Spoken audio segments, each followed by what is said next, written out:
Hey, what's going on, everyone? This is Todd coming at you with, another episode of Living Your Best Life. And as always, I just want to say thank you so much for giving me some of your time this afternoon, morning, evening, night, whenever, wherever you are in the world right now. But as always, what we do in our show is we invite a guest on to the platform here to talk about what they do and how what they do is contributing to a better society, a healthier society, a wealthier society, you name it. These people are out there in the trenches each and every day, grinding it out, helping us live our best lives. Today, we have an awesome young lady on to talk about yoga. Okay, but not only just yoga, I love her approach, and she's helping people deal with areas in their lives like grief. It's something that we don't really talk about, I think, a lot of times, and how to deal with grief. I'm probably someone that doesn't know exactly how to deal with grief. Fortunately, I have both of my parents here, so I haven't been hit with that kind of a grief yet. But it's inevitable, right? We all have to deal with it on some levels. But what I came to during this interview, what I was really struck by was the different types of griefs that occur in our lives that we may not even recognize as grief, but we need to learn how to deal with those griefs. And you're going to talk about that. We're going to talk about it as we get on with the interview. So, like I said, yoga and grief, and Precious McCullough is going to be speaking and sharing with us all, how to and her practices and how she helps people deal with grief through yoga. So, anyway, you guys, on the other side of the commercial, Well Beyond 50 is what my new campaign is. I want you to check it out, especially if you're a part of that peppered hair group of people, like it is here and like it is like I said, up here. If you are part of that group of people, then I definitely want you to download the free guide that I got. 50 foods, bottom line, that we should stop eating. Okay, 50 foods that we should stop eating if you're beyond 50. So anyway, guys, check out the website, www. Sorry again, I know I'm aging myself by saying www all the time, but wellbeyond50.com, and I'll see you on the other side. Y'all take care. Peace.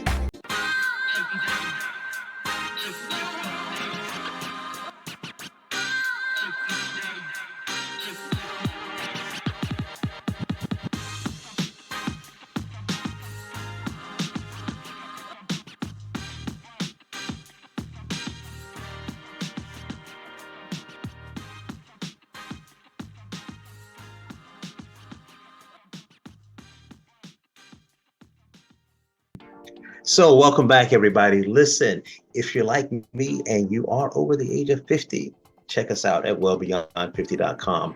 We got some really, really cool things, just like the commercial just said. 50 foods you should stop eating if you're over 50. Just stop. At least drastically reduce those foods. But anyway, like I said, everybody, in the intro, we have an awesome young lady that's going to be coming on. We're going to be talking about a very interesting topic, something that we cannot get around. And each one of us, of course, will have to deal with some level of grief as we move through life, whether that's a family member or, a pet. I have a cat that's behind me, purring right now. And I love this little cat. I never thought I'd, really. I was never a cat person, but all of a sudden I just love this little cat here. But one of these days, she or I might, we're going to leave this earth. And so it's all about, how to cope with grief. So, Precious, thank you so much for hanging out with us today. Hey Todd, thanks for having me. It's an honor to be here. Thank you, Um, thank you, thank you. So, yeah, go ahead and share, with us who you are and what you do. I think that's important to start out with. all right, cool. Well, my name is Precious McCullough, and I'm a yoga practitioner. I teach asana, which is movement, breath work practices, meditation, and mindfulness practices. Mhm. And I specialize in a technique called grief yoga, where I uh, provide workshops to create a safe space for people to process and manage grief using the techniques that I just mentioned. Mhm. And I have to ask because that's like I said, we were talking the other night, and I thought it was, really interesting that you are doing what you're doing, and like I said, a very unique approach. So of course, my thing was, okay, what made you, or what captured your attention about grief yoga? There's yoga, but then Right. what you're doing is grief yoga. So what captured your attention, or what made you look into this specific approach? Well, it started kind of with my own grief journey. So, I lost my mom at a very young age. So Hmm.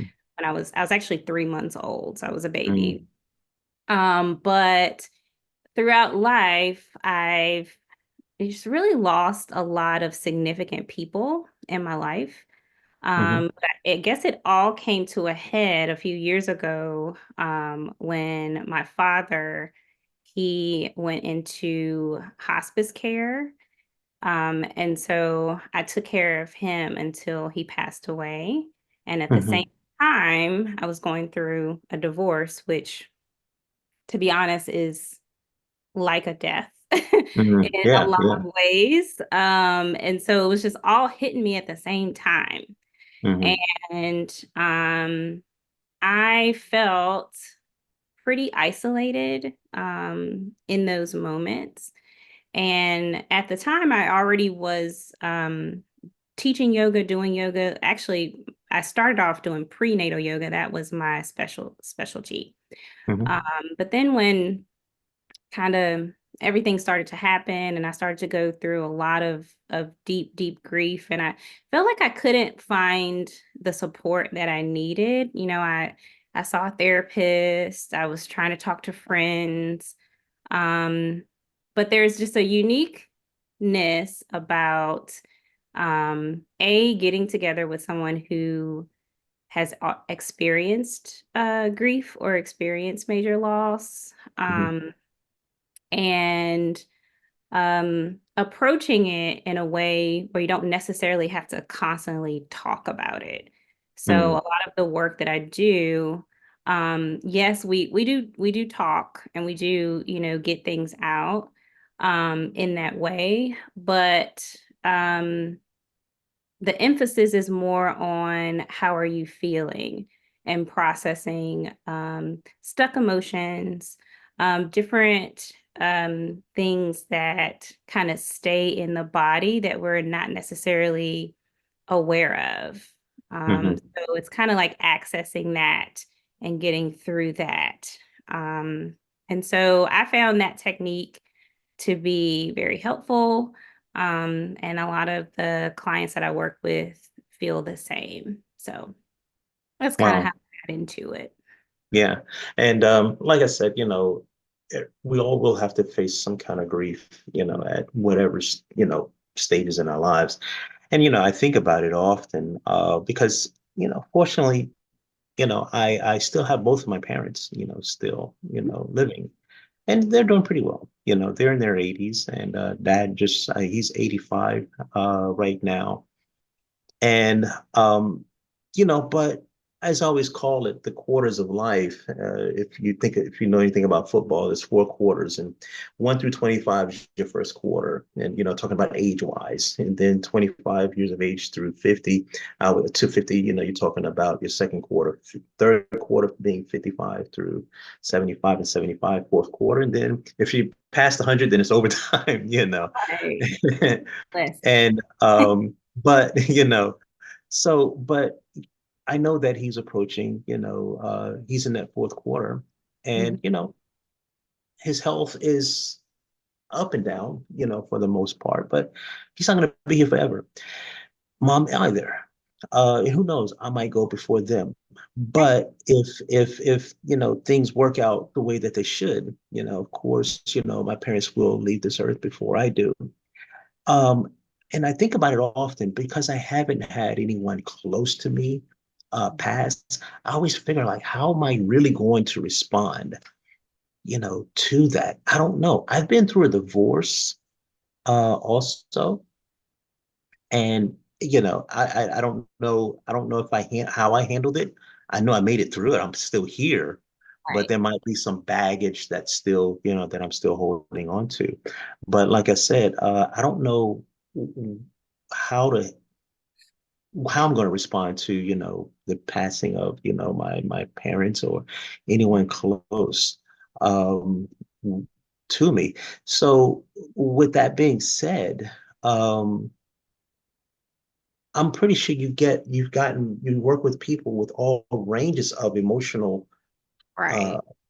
you know, Yeah, I mean, I think to be honest, no one really knows how they're going to respond to a death, and hmm each death is different. So, you may have had a death in your life and you responded a certain way, and then someone else dies and you think you're going to have that same feeling or you would respond the same way, but it's completely different. yeah, So it's kind of an unknown thing until you're actually in the moment. yeah, Um, and what I do, I see people who they may have lost somebody a few months ago, and hmm then I see people who come in who are still like in a place where they feel stuck, and it's been, 10 years since they lost. hmm Wow, wow, wow. So, it's really about understanding your journey, understanding, okay, this is unique for me, regardless of, how other people may deal with things or how other people, Mhm. because, sometimes people are like, oh, you get over it, you got to get, and Yeah, yeah, yeah, you do have to get over it, but you have to honor your own unique process and journey. yeah. And um, that's kind of what I try to equip people with, to at least Gotcha. have the awareness of, okay, this is my journey. I have to um, create a unique path for myself. hmm Uh, and I have rights. One thing we talk about in the workshop is our mourner's bill of rights. hmm Because when you lose someone, I mean, you feel super powerless in that moment because there's nothing you can really do about it. Um, hmm but your grief journey is where the empowerment comes from because it's your own, and you have rights surrounding that as far as how you process it and how you manage it. Um, Gotcha. so yeah, that's kind of the types of things I Okay. talk to clients about. Some I think like there's two ways you can kind of handle grief. A lot of people either go into complete compartmentalization or avoidance, where it's like, hmm okay, it happened, but I'm not gonna touch it. Um, hmm and that is fine to do to a certain extent because our bodies are not meant to process super intense emotions all at once. So to try Yeah. to process everything, all at once can be really overwhelming. So sometimes hmm a little, compartmentalization is okay. We're going to pack it away for a little while and then slowly, unpack. Um, I think that's how I work. Again, I don't mean to yeah, cut you off, but I think that's how I work. I tend to kind of like compartmentalize, but then I don't know if I ever go back. yeah, you gotta revisit though, because Yeah. don't revisit, sometimes it can kind of unexpectedly blow up in your face where, you may have something that triggers you and snap and you're like, well, where did that come from? Well, you've been holding on to this grief for 10 hmm years that you never really acknowledged.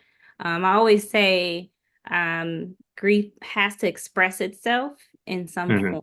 hmm When we hmm ignore it, keep ignoring it, it finds different ways to surface. So, Wow.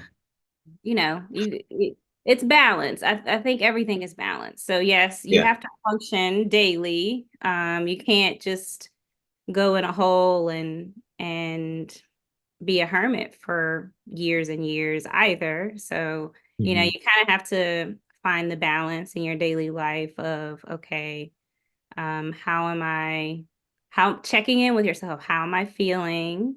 Um, ooh, this came up. Do I have Mm, time to process this? Let me take, mm, 15, 20 minutes to just sit and be and feel and acknowledge, mm, So those are yeah. kind of the things. And when you have kind of like a toolkit, Hmm. um, you have you have things you can pull out when you need them. Gotcha. Gotcha. But So, carry us through something, with regards to your workshop or, yoga as it relates to the grief thing, because I'm trying to make sure that everyone understands the connection, in terms of what you do and how you are strategies that because you were talking about a toolbox, that a toolkit rather, that people can have access to, to get to when when things come up. So if you can carry us through something like a workshop in terms of, like I said, how yoga works with this, grief and navigating it.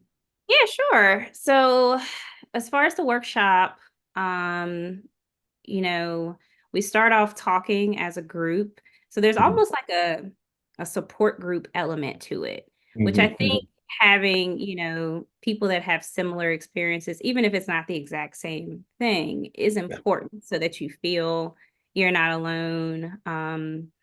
Because a lot of times you meet people who try to support you, but they've never been through it. And it's just Hmm.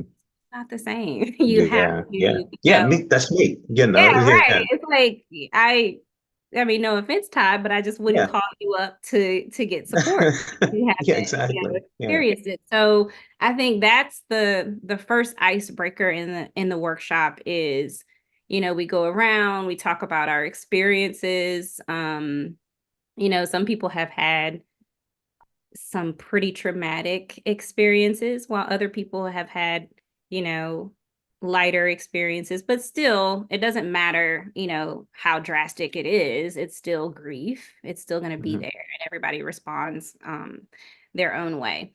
So anyways, then we go into guided meditation and breath work. Hmm. And so in this time frame, I'm guiding it, but you choose your experience and what you want to work with. Hmm. So, um, sometimes it's just intuitive, like whatever comes up naturally, you just kind of flow with that. Hmm. Um, Other times it's more intentional, like, okay, I want to process some feelings I have around my dad dying. Hmm. Whatever it is, I don't know. This is all your individual um this is all individual. So I'm going through, prompts and different things, but individually, everyone is, processing on their own. Some people are releasing a lot and crying, and some people are silent. So Hmm. it's your own journey. Yeah. And then we do movement, asana, where I target specific areas for people um, to kind of open up and allow. So a lot of times in grief, your chest is a major target area. Um, Sometimes I guess in any form of devastation, you can um, feel like you can't breathe. That's one of Yeah. the main things that people acknowledge when they're going through grief. Like, I just can't breathe, or I can't get a good breath, or whatever. So we work on that, like opening up the chest, opening up the heart chakra, um, doing movements that kind of just allow that openness to flow. Um, and then, of course, the breathing helps as well so that you don't feel as constricted. Um, a lot of times you feel like a lump in your throat. Breathing and movement in that area helps.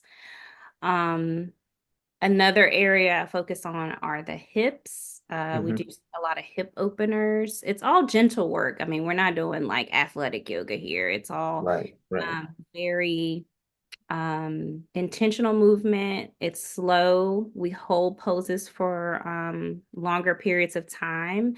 I don't know if you've ever heard of yin yoga, but that is the style that I use Okay. Okay. where you Okay. may be in a position for 5 minutes. Ooh. Yeah. And so you're, but I mean, it sometimes is a challenge, but it's not Yeah. like, crazy. It's, Not a plank, I hope. It's like no, you're not in plank for 5 minutes. You may, be in a chest yeah. open for 5 minutes where Okay. you're Yeah. breathing and you're allowing. You're focusing on the deeper tissues. Um, Sometimes it takes longer for muscles to relax, and you have to Mhm. like really be in that pose and breathe so that it can slowly, release. And so that's Mhm. the whole Gotcha. concept Gotcha. behind it. Gotcha. First time And I'm hearing of yin then yoga. at the end, sorry, last piece, Yeah. Okay. Yeah. I do some aromatherapy and a sound bath at the end. Okay. Okay. Uh, so that's just like a nurturing piece to Right. help Right. like um to target senses. So with smell and then with sound is relaxation, and it puts you into an instant meditative state. Hmm. Because, it's really hard. Meditation is tough, and people are like, "Oh, I can't meditate," especially when you're Hmm. grieving. You're like, "Oh, I got a Yeah. million thoughts." Yeah. Um, but doing a sound bath, you don't have to do the work. You just lay there and allow the Okay. sound to put you into that Okay. meditative state. So And I was wondering what sound baths. So that's just the audible or the audio of, like, I guess.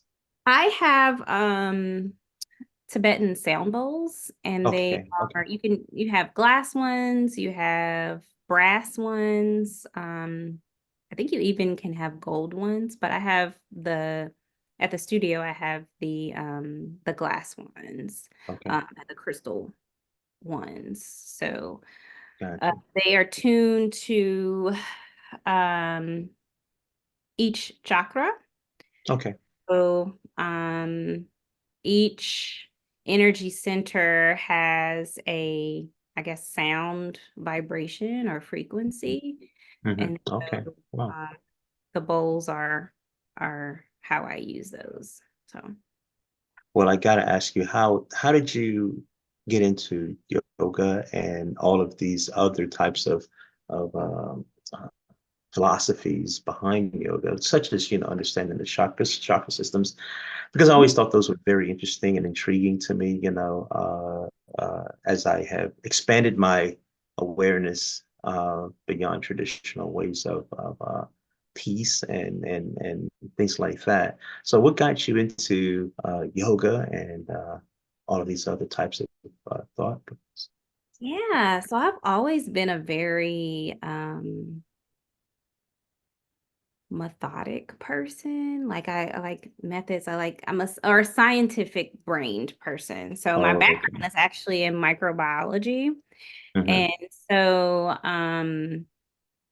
it's a very technical field, and yoga was attractive to me because it was like the opposite of that. So Okay. um I initially started doing it just as a form of relaxation because I felt Hmm. like, stressed and always had, things on my mind, and I was like, "Oh, this yoga sounds cool." And Hmm.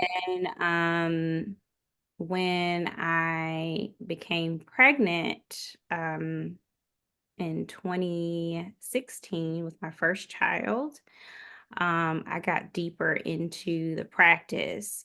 And it was more for me to kind of find ways to connect to myself and strengthen my sense of motherhood. Because I guess I had a major struggle because I didn't have my mom. And then Hmm. going into Hmm. motherhood, I didn't have anyone ushering me into it. Yeah. Yeah. So I struggled a lot with that. I had a lot of struggles with that. And so somehow yoga was very comforting for me. And Mm-hmm. so that is what kind of attracted me to it. And then I did my yoga teacher training. I started the month I found out I was pregnant with my second child. Hmm. And the yoga teacher program is a 9 month program. And Okay. I gave birth the same week I graduated from Oh, wow. my yoga teacher program. So I felt like there was alignment there. It's Yeah, like true, true. I'm like, wow, it's like two births here. And so I just learned so much through that program, as far as the different, it was just a whole new world, to be honest. So I just Did you learn learned, a lot about yourself also? oh yeah, it was definitely like Yeah, a journey, for me, like a personal journey as well. yeah, Uh, and so yeah, that's kind of how I got into it. yeah, And it's been, very rewarding for me in a lot yeah. of ways. I And always go back to kind of the basics when I feel lost. I'm like, oh, okay, I need to can regroup. you go back? Yeah, yeah. Let me. Yeah, go back. Because yoga, it means, but I think it's unite. Oh, talk, Yoke. share. Yo, there we go. Yoke. There we go. Yeah, the Yeah, yo. Sanskrit meaning is yoke. Yoga Yeah, is, yeah, yeah. yeah. So it's about connecting the mind, body, soul. Yoke. Gotcha, gotcha. So, with regards to, your journey with yoga and your, with regards to the African American community, Mhm. um, with yoga, is it becoming more of a, is it becoming more popular? Are we accepting it more, or is it still a little bit of a, tug on? I think so. I think that it is becoming more popular as far Okay. as I do think people still see it as more of like an athletic thing because there's Yes, like yes, yes, community yes. like, oh, I can't do yoga because I'm not flexible, or I can't do yoga Yeah. because I don't work out and this and that. But it's truly not about that. Like if you have a body, you can do yoga. Um, Hmm. but I think it's just education, um, which is why I'm here. I try to, Yeah. I'm actually, that's my focus, is going into um, more communities that look like me to try to introduce this Mm, concept mm, and these techniques. Sometimes I get pushed back. I actually do a lot of community events and church events, but sometimes I get pushed back from the Black church. yeah, They think it's like a religion, and it's like, oh, yeah, this is yeah. sacrilegious, which, in India it is a religion, but I'm just showing you some techniques. I'm not doing, You're not going into that deep part right, I'm of it. not doing that. So I would say that's the only pushback I get from the Black community. They're afraid of the religious aspect, but once I kind of educate on that, Mm, they're open mm, to it. And I would say the people that are the most afraid are the ones that say they can't do it the most are the ones that get the most benefit. Like once they actually start doing it, they're like, wow, oh my God, wow. like this is Yeah, great. Or when are you yeah, coming back? Or yeah. That's so awesome. it's breaking the barrier and, finding a way to kind of get through to people. Yeah, Um, yeah. but once I'm there, I'm good. Because the studio that you work out of is located where are you located? It's Roanoke, Virginia. Um, Gosh, I don't know the address off the top of my Oh head. yeah, well, we can always, You provide can put that it in, information. but yeah, Yeah. it's in Roanoke, Virginia. Okay, okay. And the reason I asked that because the North Carolina and the Virginia areas, it's that Bible Belt, Mhm. area. And so, it's but now if Roanoke, Virginia is anything like I don't recall the last time I've been to that area. If it's anything like Asheville, then Oh yoga yeah, is received very, very well. it's not an Uh, Asheville. It's not an oh, Asheville. okay. It's like maybe a little sector that's like Asheville, like a very, very Okay. small. But Okay. yeah. Okay. But like I said, I've always when it comes to yoga and our traditional Western culture, we tend to kind of like, push those things off to the side and use it to our our advantage, but like you say, we push it more to the athletics, Right. part, uh, versus the inward journey that yoga can, you know, Yeah. uh, It's really about tapping into yourself, how you're feeling, slowing down, being in the present moment. yeah, Um, yeah, it's not I've never enjoyed athletic yoga, I'll be honest. Like, I yeah, actually started off doing Ashtanga, which is a very, challenging yoga style and technique, and it never resonated with me. Like, gotcha, I don't gotcha, enjoy it. So I'm not an athletic yoga person, and so you gotcha. don't have to be athletic to do yoga, promise you. Gotcha. Thank you so much for that. So everyone, you don't have to be athletic. And so just yeah, moving back to the grief part, because like I was saying earlier, there are different types of, grief. I was talking about a cat earlier. Cat on the back of the thing here. Um, so I guess there are all types of grief. It's not just, the loss of a, loved one. Like you Mhm. say, divorce, can be a type Yeah. of it. Yeah, so, we call it there's living grief and then there's non-living grief. Mm, So, living grief is an actual death of a person, and then non-living grief is, just a loss that activates the grief process. So it could be, okay. the loss of a job, that can be very devastating. Wow. Yeah. Um, Loss of a sense of identity, Mm, the big one. A lot of people grieve, and this is kind of all related, but the life they wish they had or they thought they would have. ooh, We hold on to that for people can hold on to that for a really long time. And so um losing a relationship, you see it with parents when their child goes away or moves away, like there's a lot with that because hmm they're shifting roles, they're missing their child, um, and then looking at themselves like, what am I supposed to do if they don't have it mm, already planned out? So yeah, I mean it there are many different forms of grief or many different things that can activate a grief process. Um, wow. so yeah, just being mindful of that. Yeah. That Yeah. necessarily have to be a death of a Right. person. Gotcha. Because the one that struck me that you said loss of identity, I don't even know, what That's that means, to be honest with you, but it sounds traumatic. yeah. Yeah. Um, I mean, I think um I'll give an example just for me, kind of like what I was talking about earlier, going into motherhood. okay. You're Okay. shifting from being single, being able to do anything you want to do, freedom, a certain level of freedom, Okay. I see to what you're saying a now. selflessness that Yeah. you may not be used to.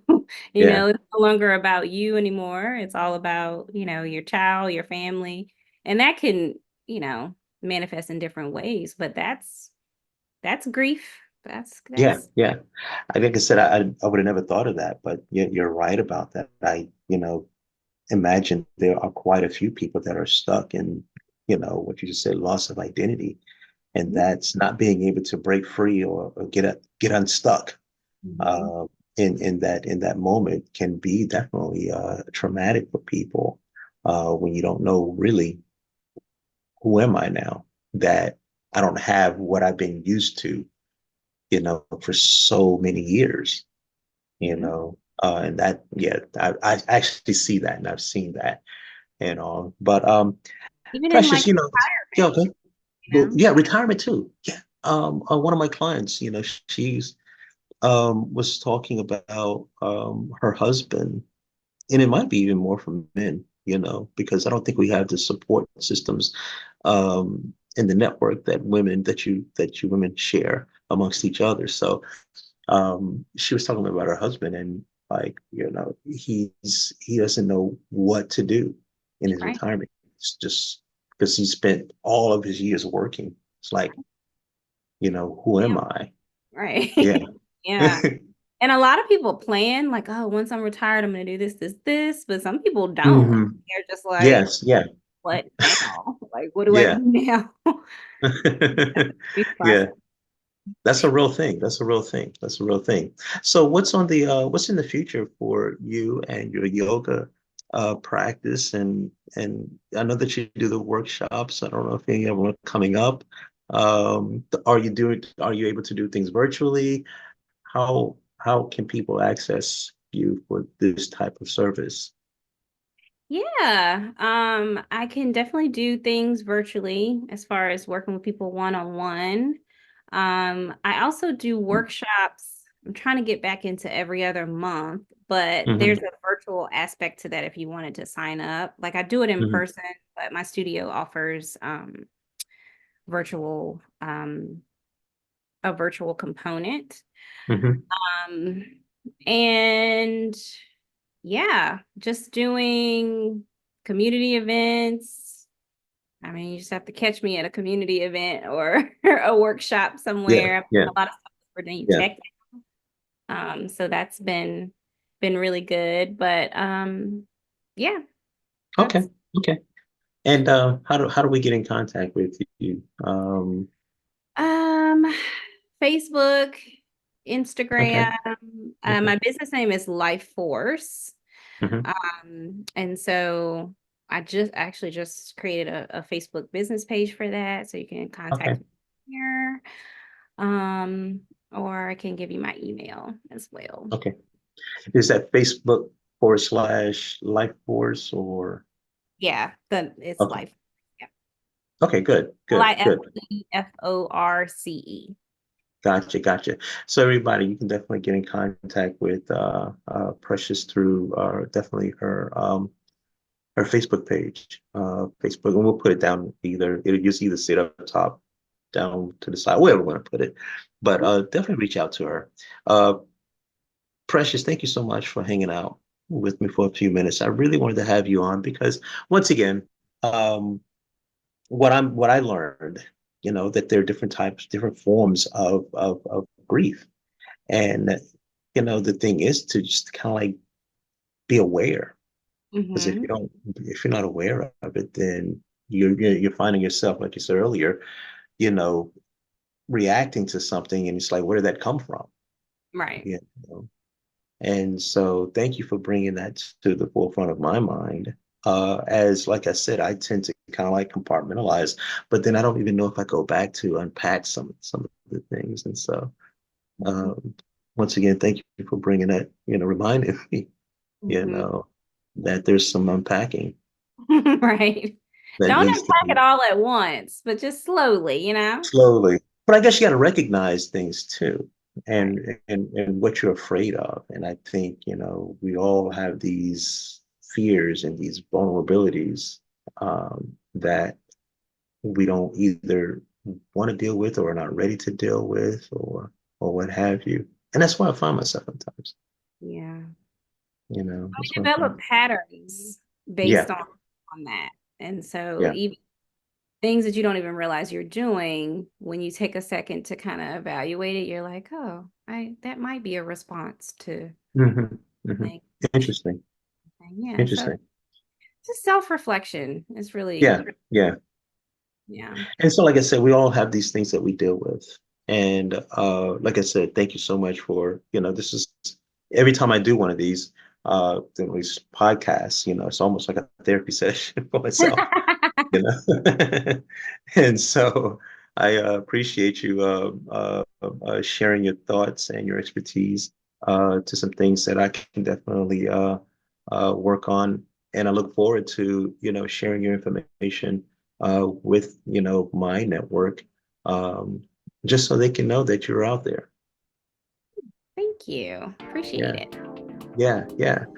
So, everyone, this is the awesome Precious McCullough that hung out with us today. And of course, like I was saying,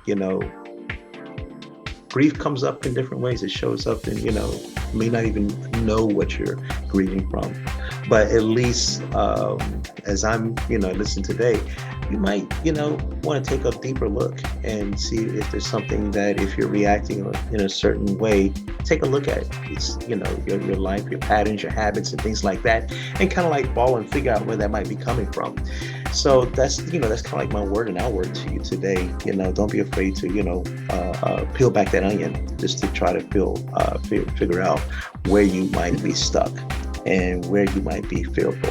So once again, everybody, thank you so much for hanging out, and I'll catch you next time. Be good. Bye-bye.